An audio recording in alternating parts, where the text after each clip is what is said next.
Salut, c'est Trado, content de vous retrouver pour la mise à jour des zones d'accumulation rationnelle sur les cryptos majeurs. Je vous rappelle que ce format n'est pas destiné aux traders, mais à ceux qui veulent investir petit à petit pour le long terme leurs cryptos majeurs. Et on va commencer par Bitcoin, toujours dans une tendance de long terme qui est haussière, une tendance de fond qui est haussière, puisque nous sommes au-dessus de la M200 qui monte et au-dessus de la M50 qui monte. On a créé ici une zone d'accumulation rationnelle mineure à 27 140, 26 580. Vous voyez, c'est la zone qui a rejeté les cours régulièrement vers le haut, mais celle qui intéresse vraiment les traders qui veulent des supports plus solides, c'est la zone des 24 325 200, ancienne zone de résistance qui a été cassée, qui a donc théoriquement changé de polarité en devenant support. Mais pour l'instant, on n'a pas l'air de vouloir y retourner. Je répète, prochaine zone d'accumulation rationnelle, 27 140, 26 580, puis 24 300, 25 200. De toute manière, si vous avez accumulé progressivement, vous n'avez pas non plus à vous presser puisque ces différentes zones d'accumulation rationnelle ont déjà permis de constituer des lignes. Là, je parle essentiellement pour ceux qui n'auraient pas du tout commencé à accumuler, qui voudraient le faire au plus vite. Donc, première zone à quelques encablures à peine pour l'accumulation rationnelle. Bougie Aiki-Nashi ne montre pas pour l'instant de prise de décision claire. On est toujours sur un régime de bougie Aiki-Nashi petite avec mèche haute et mèche basse. Bref, pour l'instant, c'est uniquement de l'indécision pour Bitcoin. À noter pour terminer qu'on a progressé de manière très significative depuis les plus bas du 10 mars, puisqu'on en est à plus de 40%, on est même monté jusqu'à 50%. Et il est normal que la latéralisation soit à la mesure de l'explosion haussière à laquelle on a assisté. Pour l'Ethereum, c'est pareil. La progression a été très rapide. Depuis les plus bas qu'on a connus en début de mois, la hausse a été de jusqu'à 40%, on en est à plus 36%. La bonne nouvelle par contre, c'est qu'on est venu chercher la zone d'accumulation rationnelle des 17, 12, 16, 160. Donc certains ont déjà pu accumuler ici, enfin pour ceux qui n'auraient pas accumulé avant. Tendance de long terme haussière, tendance de fond haussière. À noter également qu'une autre zone d'accumulation rationnelle a été créée. Cette zone a été ici, oui, c'est la zone qui était résistance et qui a donc théoriquement changé de polarité en devenant support. Certains seront sans doute intéressés par une accumulation dans cette zone qui est entre, on va le faire bien, entre 1862 et 1819. Je répète, c'est une zone neuve. Je pense qu'elle est fragile. Je pense qu'elle est susceptible de casser pour aller chercher justement la zone que j'ai mentionnée préalablement, à 17, 12, 16, 60. Mais en tant que adepte de l'accumulation rationnelle, il faut accumuler de toute manière sur tous les supports. Donc c'est une zone d'accumulation rationnelle. La prochaine serait là. Les bougies Aiki-Nashi sont là aussi marquées par l'attentisme avec des bougies rouges avec mèche haute et mèche basse. Donc c'est typique d'une consolidation, une temporisation. Je le répète, on est sur zone d'accumulation rationnelle mineure à 1862, 1819 $.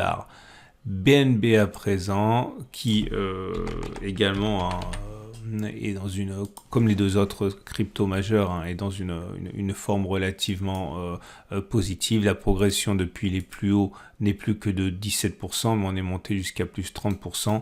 On est revenu sur zone d'accumulation rationnelle. Les 300, 320 sont zone d'accumulation rationnelle. La tendance de long terme est haussière, la tendance de fond est plutôt neutre.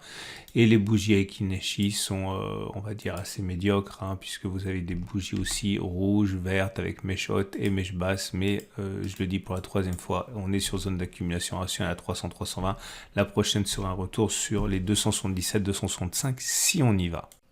Et voilà Ripple qui également est venu chercher sa zone d'accumulation rationnelle 0,492, 0,470. C'est une chance entre guillemets puisqu'on a perdu quand même 17% pour venir aller la chercher. Donc si vous croyez au potentiel de long terme de Ripple, c'est vraiment une opportunité. Ripple qui a fortement rebondi depuis les plus bas de mars puisqu'on a pris jusqu'à 66% avant effectivement de ramener la hausse à 40%. La tendance de long terme est haussière, la tendance de fond est haussière. Croisement M50, M200 qui statistiquement s'appelle une croix dorée qui est très bon pour la suite, encore une fois, uniquement de manière probabiliste. On est venu chercher la zone d'accumulation rationnelle, mais on s'en a éloigné un petit peu. Un retour sur les 0,492, 0,410 pourrait intéresser les investisseurs Ripple. Les bougies Aiki-Nashi sont mitigées avec des bougies mèche haute, mèche basse, et même si sévère, ça reste quand même des bougies d'attentisme pour l'instant. On passe à Doge. Alors Doge qui a bénéficié d'un coup de pub d'Elon Musk qui a, alors je ne sais pas si vous avez suivi, mais qui a mis l'effigie de la pièce sur Twitter.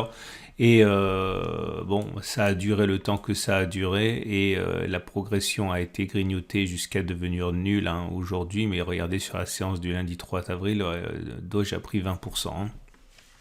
En tout cas, c'est suffisant pour se hisser au-dessus de la M200 et de la M50, mais c'est assez plat tout ça. Donc je dirais que la tendance de long terme et la tendance de fond sont plutôt neutres. Le rebond depuis mars a été de 70% avant de perdre depuis les plus hauts que je viens de mentionner, encore 25%. On est sur zone d'accumulation rationnelle à 0,079, 0,075, puis également à 0,075, 0,066 si on y va. Les bougies Ekinashi pour le coup là sont pas bonnes puisque vous avez des bougies rouges sans mèche haute, autrement dit il est plausible que l'on continue de baisser, ce qui nous permettrait d'aller chercher les zones d'accumulation rationnelle. Et on va terminer avec Cardano et dans une situation assez médiocre, mais pour l'instant c'est regardez, on a pris depuis les plus bas 40%, on a abandonné dans la foulée 10%. Le problème, c'est qu'on est au-dessus de la M50 et la M200, mais elles sont toutes les deux descendantes, contrairement à ce qu'on a dit tout à l'heure. Donc la tendance de long terme et la tendance de fond ne sont pas haussières pour Cardano.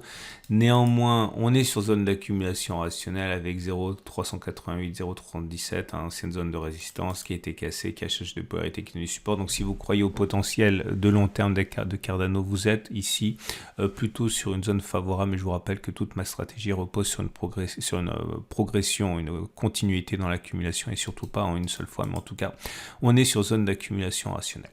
C'en est terminé de ce tour d'horizon avec un jour d'avance pour le week-end pascal des métaux précieux, des cryptos. Je vous rappelle que si vous voulez avoir la même plateforme que moi, vous pouvez le faire avec PRT. Vous avez un lien juste en dessous de la vidéo pour le faire.